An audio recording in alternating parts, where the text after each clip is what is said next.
Tô ligado, deixa comigo. Um abraço, HG, Romano, Natália Fiuza, ouvinte ligado na turma do bate-bola, em especial a massa do Galo.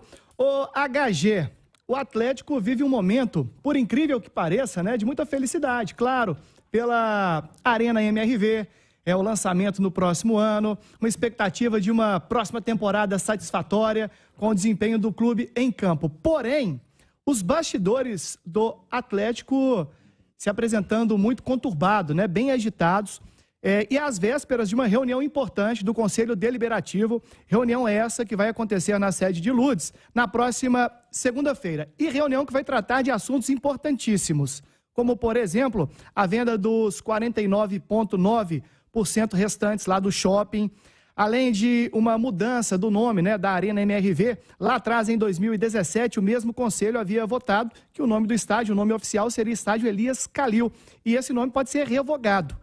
É um dos assuntos. Mas penso que o principal assunto da reunião da próxima segunda-feira será a SAF, né? O Atlético adotando aí a SAF e em busca de um novo investidor.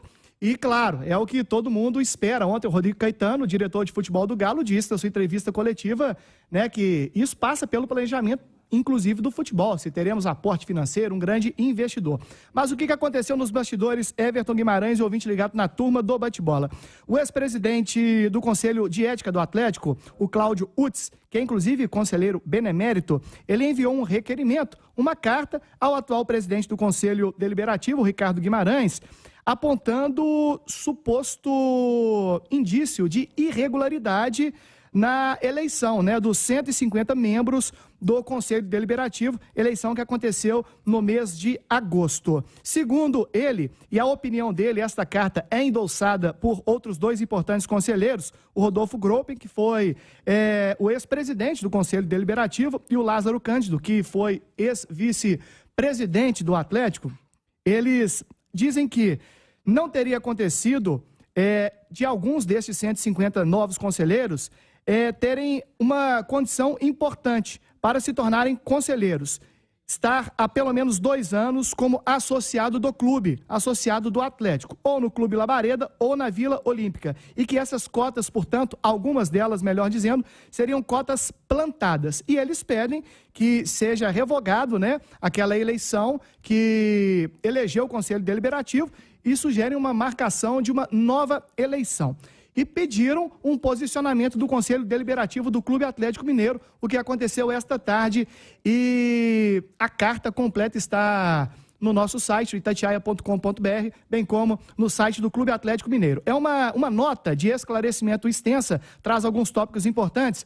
No primeiro tópico, o Conselho Deliberativo explica que a eleição transcorreu dentro da mais absoluta legalidade e lisura. No tópico 2, eles citam que a eleição aconteceu no mesmo molde que aconteceu nas últimas eleições do Conselho Deliberativo. E explica, inclusive, que o Rodolfo Gropin, que foi nomeado conselheiro do Atlético em agosto de 2010, ele se tornou efetivamente sócio da Vila Olímpica somente em abril de 2009. Portanto, também não cumprindo esse requisito de 2 anos como associado lá do clube. E o Lázaro Cândido, que foi eleito da mesma maneira integrante do Conselho, ele aconteceu em junho de 2009, que ele começou a contribuir para a cota social do clube, e a data que ele iniciou os pagamentos foi em junho, um tempo depois de que ele foi eleito. Então, qual que é... Isso que você está dizendo é que poderia configurar o mesmo problema naquela oportunidade. A mesma coisa. Entendi.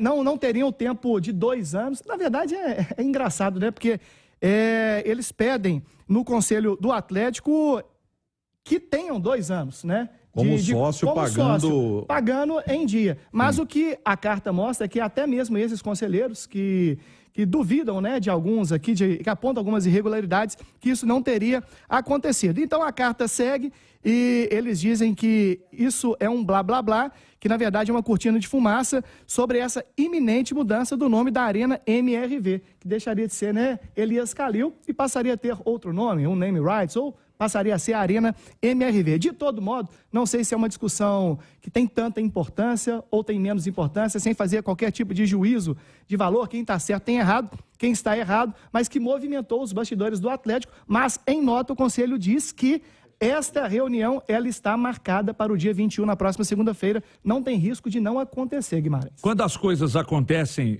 dentro da legalidade e dentro da moralidade, fica difícil realmente contestar. E está meio que virando, estão tentando causar uma certa manutenção de contestar resultado de eleição agora. Isso está virando uma coisa nojenta no Brasil. E dentro de clube de futebol, agora começou também, sabe? As pessoas, os conselhos deliberativos são verdadeiras colchas de retalho e isso afundam os clubes. Essa dívida de mais de 1 bilhão que o Atlético contraiu, principalmente por causa de favores, aliás, que os clubes contraem, são muitas vezes por ausência de um pulso firme do Conselho Fiscal, do Conselho Deliberativo, isso praticamente de todos os clubes. E aí faz uma eleição, e aí eu vou perguntar agora, o processo ocorreu dentro da legalidade? Quem está contestando vai dizer que não.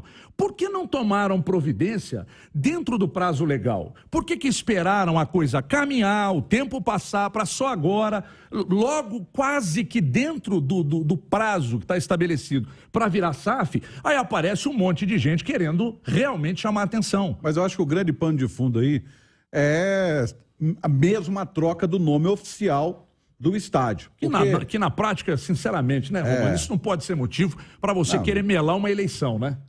A questão é o seguinte, como mexeu na troca do nome, óbvio que tropa de choque de um lado ou do outro iriam aparecer. Isso aí é óbvio, porque você mexe com vaidade, você mexe com orgulho, porque o nome oficial do estádio é um. O nome fantasia, por assim dizer, é Arena MRV. Que é o que comprou o direito de colocar o nome dela lá. Eu acho que não tem muita relação com troca de nome, Romano. Tem relação com perda de poder dentro do clube. Eu ia chegar lá. Perda de poder dentro do clube. Mas eu ia chegar lá. As pessoas se incomodam quando elas perdem o poder. Mas qual o símbolo maior de perda de poder? É a troca do nome. Entendeu? São vários nichos brigando, quando, na verdade, esses nichos deveriam sentar, chegar num denominador comum e ver que, por exemplo, a SAF é a única saída do Atlético. A gente tem 2 tipos de SAF no Brasil, é bom deixar isso bem claro para o ouvinte da Itatiaia. Existe a SAF, que é uma transformação do clube, e existe uma SAF, que é a salvação do clube. No caso do Atlético, é salvação do clube. O Atlético deve quase 2 bilhões. É salvação do clube. Eu sempre faço a comparação, por exemplo, com o América. O América é uma mudança de patamar.